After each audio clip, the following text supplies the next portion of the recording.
we are very excited. Do you know why?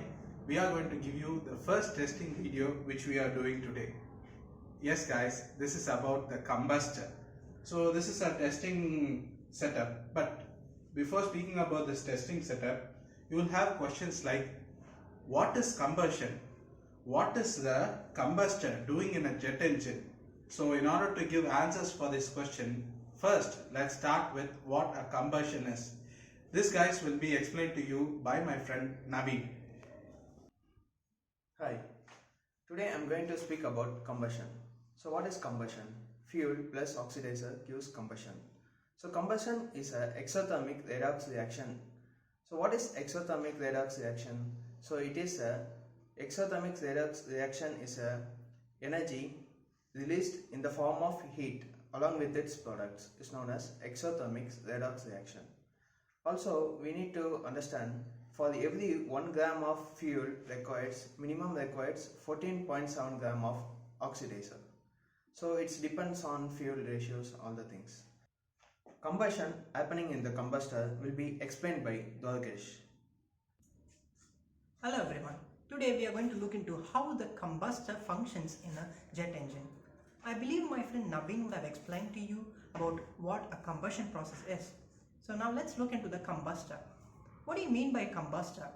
Combustor is nothing but a component which is also known as a burner or a combustion chamber in which the combustion process takes place. As you can see, the high pressurized gas will enter into the combustion chamber from the compression system. Here, the combustion chamber has a swirl fan on one end from where the high pressurized gas enters. Here, it is also split into three parts, which is primary flow, secondary flow, and tertiary flow. The primary flow collides with the swirl fan, which builds up a massive potential energy, and it helps in starting the combustion process. The secondary flow enters into the small diluters inside the combustion chamber, and on receiving the primary airflow, it expands and builds up massive pressure. The ternary flow also enters into the combustion chamber via the large diluters, and it acts as a coolers for the combustion process. Finally, these heated air particles are sent to the nozzle via the gas turbine to start the jetting process. So the main objective of the combustor is to maintain a stable combustion process despite the change in high airflow rates. So now let's go for the testing.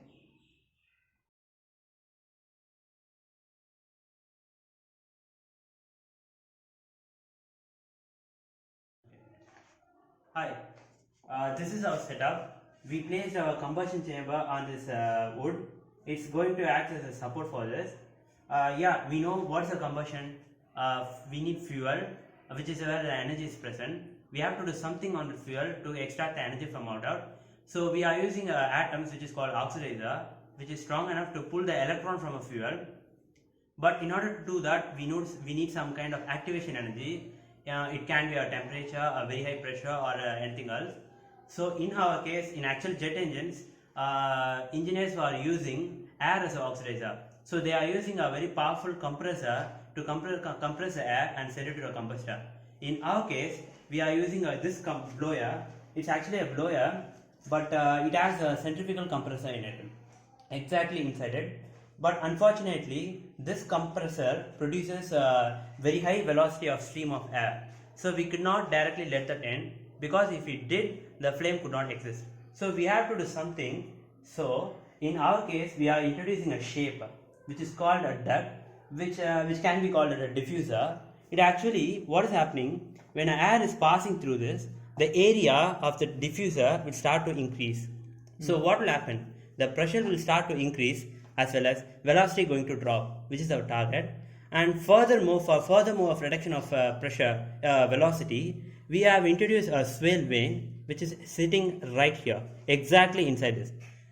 The swirl vane is nothing but a vane which can increase the turbulence of a wind. So why we need turbulence wind, a kind of messy wind? Because we need a proper mixing of air as well as fuel. So our next setup thing is a burner. which is actually inside this combustion chamber. So what's a burner? It's nothing but a kind of candle which burns a fuel.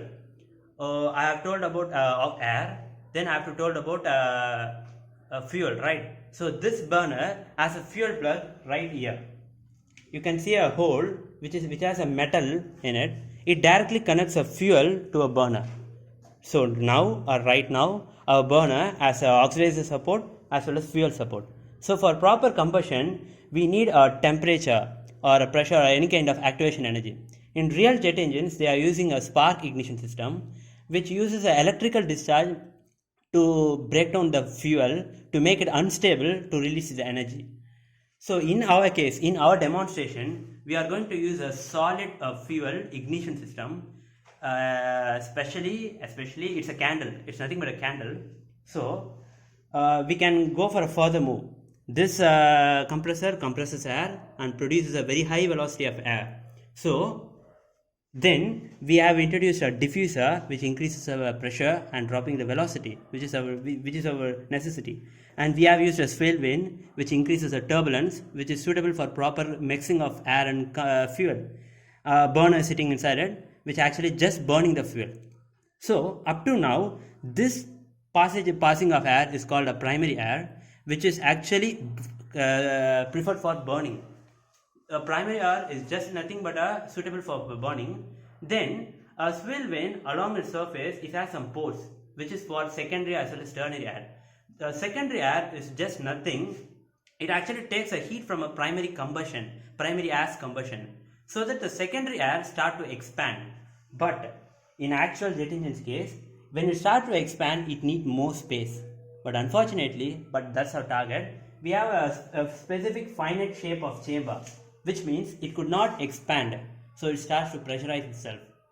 So what's the ternary air is doing? A ternary air is just nothing but a cooler. It just cools a burner and a combustion chamber.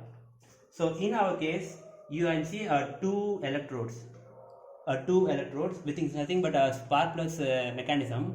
Soon we are going to ignite that. But for proper ignition, we are using salt ignition. So we have gone through a combustion chamber. So at last, the combustion happens. It starts to try to expand, but it could not happen. So it starts to pressurize.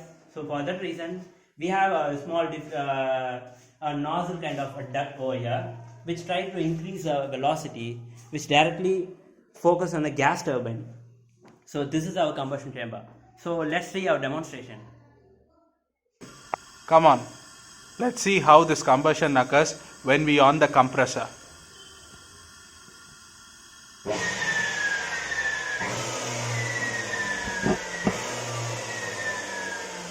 Guys, this is the second testing video of this combustor. This might be a little murky because of the extra zooming. For safety reasons we have come back. Hope you enjoy this second combustion. Here we have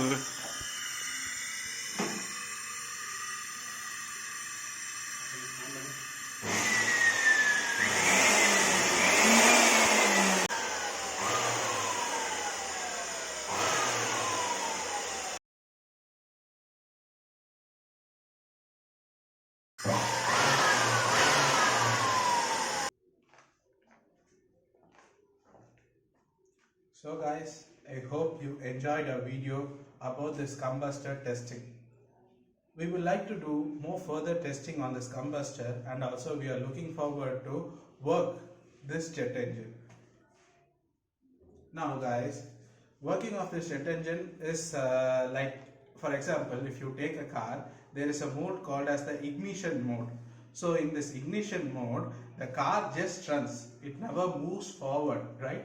So like that, we would also want our jet engine to just run, not give any sort of a thrust.